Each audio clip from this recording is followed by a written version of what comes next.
Hello, everybody, and welcome to Libromancy, a podcast about the magic of books. I am your host, Josh, and today I'm going to be talking about the Hexologists, A Tangle of Time by Josiah Bancroft.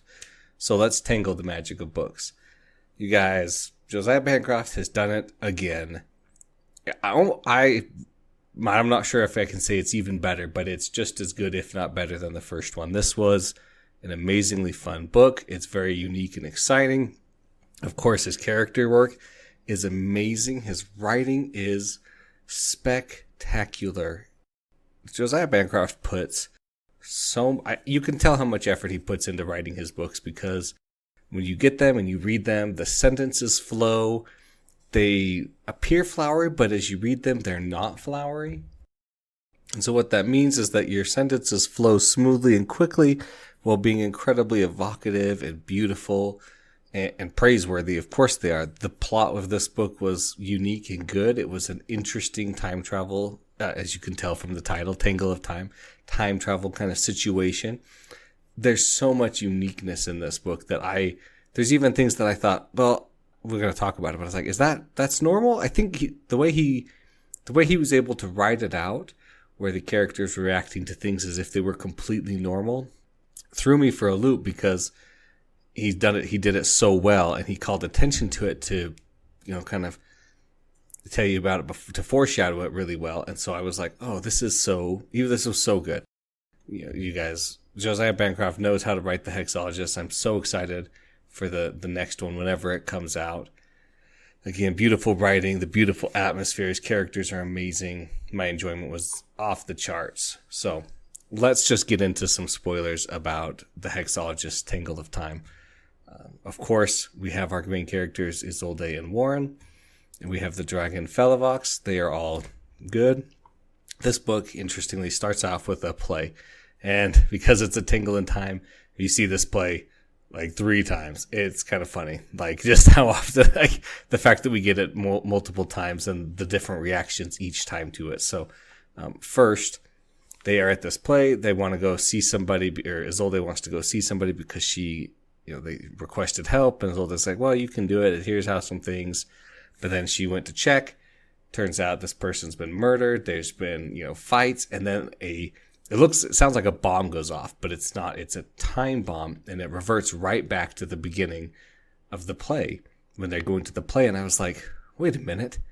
Isn't this what we just read? Like, I thought it was a misprint at first. And then I realized, oh, it's going to be kind of like a similar Groundhog thing where it goes back in time a little bit, a day or two. And that was really cool. Now, I will say that one of my small problems with this book, again, small, I just wish there had been a little bit more time twisting, because there's the main time twist at the beginning. There's kind of one in the middle. And then, or it's not even the middle, it's more towards the end. And then there's the final one. Now, they were all good, and I'm not trying to say they were bad. I was expecting a little bit more once I kind of figured out, oh, somebody went back in time. And and Isolde, thinks about it too. Like, how do you catch someone who every time you make a mistake, they can just go back in time and fix it, right? So the first time they visit Miss Renault, and her studio is destroyed. There's a big fight. They collect, secrets and find things. The second time they go back in time, and then the second time we go through this, it's a completely calm murder scene. Nobody's dead. Nothing's happened. She's dead, of course, but like there's nothing destroyed, nothing broken, because he's gone back and fixed his time. The second time, our bad guy, they find a notebook that has all these things, and then he appears and takes it from them, and then they go back and none of the characters are there that were there before. So, it's a very unique take on time travel and time switching, where he's able to, let's just talk about it because this is spoilers.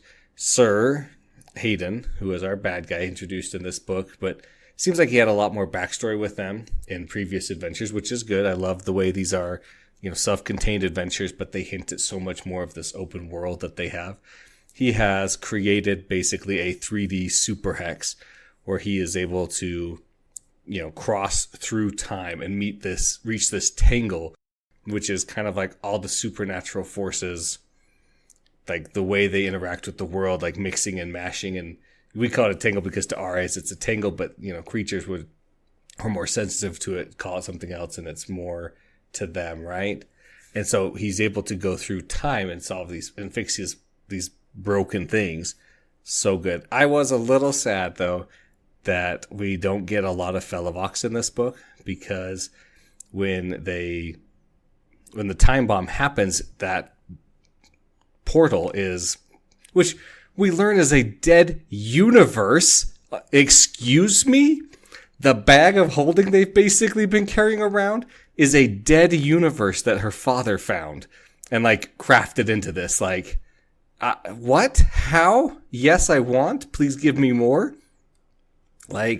Crazy. But so we get some of the Dragon Felivox, but we don't get a ton of him. And I wish we'd gotten more. But the portal is severed when the time bomb goes off, and then they're able to restore it. But then even after they restore it, they don't do a lot. The Dragon Felivox doesn't do a lot, unfortunately. And then this was cool. Let's just talk about the ending here.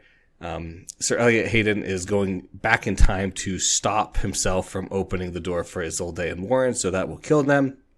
And he's like, it doesn't matter. Time will fix itself, so I still have this ability and I still have this knowledge. I don't have to worry about losing this in the line of paradox. And Isolde runs after him, and they are running through time. And the way it works is you kind of run, the way it worked originally is he would go through and he kind of picks spots, and he would either go straight there or he'd kind of have to go through a certain number of scenes to basically get back to it, right? And so this one they're going back with each other together. And I didn't love it, but I love that every time Sir Hayden kills Warren, and Isolde's like, you killed him again. I'm going to murder you even harder now. It's just so good.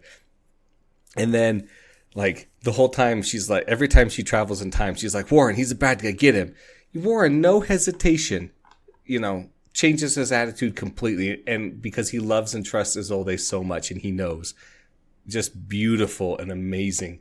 And I was so sad that Warren died in this one. But obviously he comes back because of time travel, but in the first true timeline, you could say, which is not even the true timeline, he does die. He's used as fuel for this time traveling, right? It was so good. Now this is another small nitpick. I wish that Warren had been able to do more in this one. This one was very Isolde focused, which is fine. I just felt like in the first Hexologists, they were a team, and their contributions felt equal. Warren's contributions felt more equal in the first book. In this book, I feel like Warren contributes less. Not that he's less vital or less important. I just feel like he didn't get to show his skills as much. And that might just be a personal thing, because he does a lot of good things. There's one scene where he turns his wife to stone so she can sneak in and investigate something. And he's like, wow, she is beautiful. And Warren and Isolde love each other with capital Love. They love each other. And it is obvious. And Josiah Bancroft reminds us of that constantly. And I love it.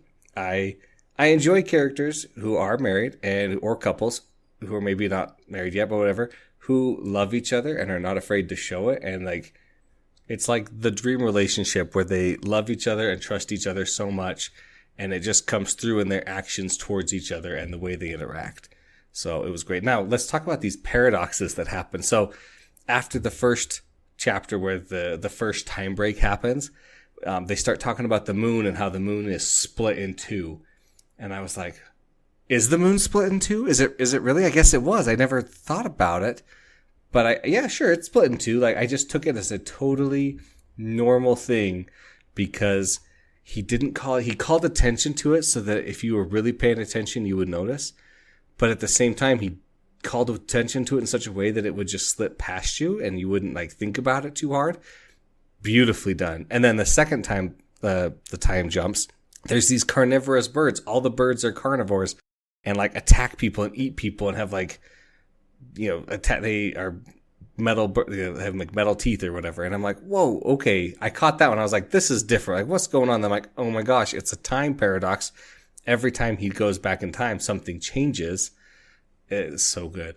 the quips, Isolde just going back and forth on these people and like ripping them new ones and bringing back, like, he only learned suffering, and Isolde was a willing teacher ready to give him, some is what for. And I was like, this is amazing. There's one scene where Warren is injured. He's kind of drained a little bit, and Isolde comes and cooks for him. It, like, such a sweet and tender moment, except for the fact that Isolde can't cook. And so it's really, really bad. And Warren's like, oh, I love it. You're so good. Thank you so much for cooking this for me. I'm going to eat all of it. But maybe I'll just eat all of it later when I'm feeling better. It was so funny. But, like, you could feel the love. Like, he's the one who always does the cooking, and she knows how to cook, but she's not good at it. A thing I sympathize with greatly. And so she's doing this thing that he loves, like, for him, to bring him food because he can't. Oh, it's just so touching and amazing. Now, Josiah Bancroft's his attitude about certain things is well on display in this book, which is good. He talks a lot about cops. He talks a lot about drugs, and he's not afraid to let you know what his opinions are on those topics. And that's good. I think that's a good thing for him to do and to talk about. So I think that's going to wrap up my discussion here of the Hexologists, A Tangle of Time. Really good book. Like I said, I had some minor nitpicks, but on the whole, just amazing. I kind of wish... Oh, one more thing, actually. As the final confrontation is happening, Isolde stops her Hayden, and she goes back to that time, and she does not teach him the Hex of Quelling, which would not...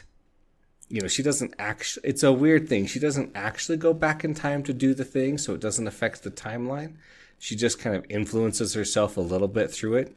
So she doesn't teach him the Hex of Quelling, which doesn't spark off everything.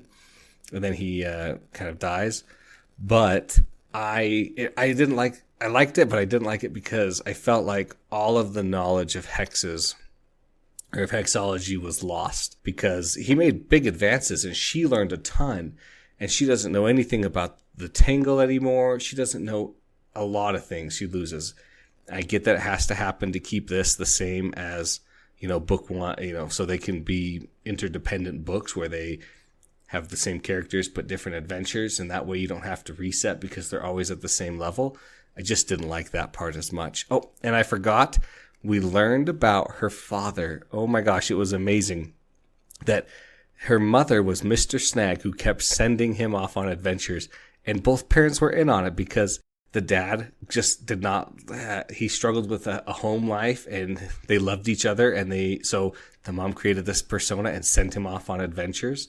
And then he'd come home, and then, they'd have time, and then she'd send him off again. But it was a relationship that worked. And I loved that Josiah Bancroft displays this as well. Like, hey, look, here's two people. They have a slightly weird, you could call it dysfunctional marriage. And they figured out a solution. Is it a perfect solution? Of course not. But was it a good one? Yeah, it worked really well for them. They still loved each other. He's still somehow sending her a happy birthday in the newsletter every so often, right? So, like, something is happening with him and we don't know. And I am so excited. I hope the next book really delves into that and talks about it.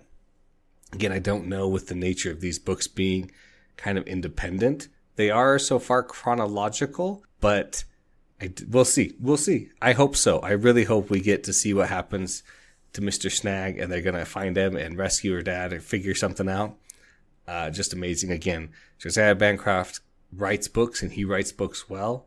I've loved every one of them, and I think if you like his writing, you're going to love The Hexologists, A Tangle of Time.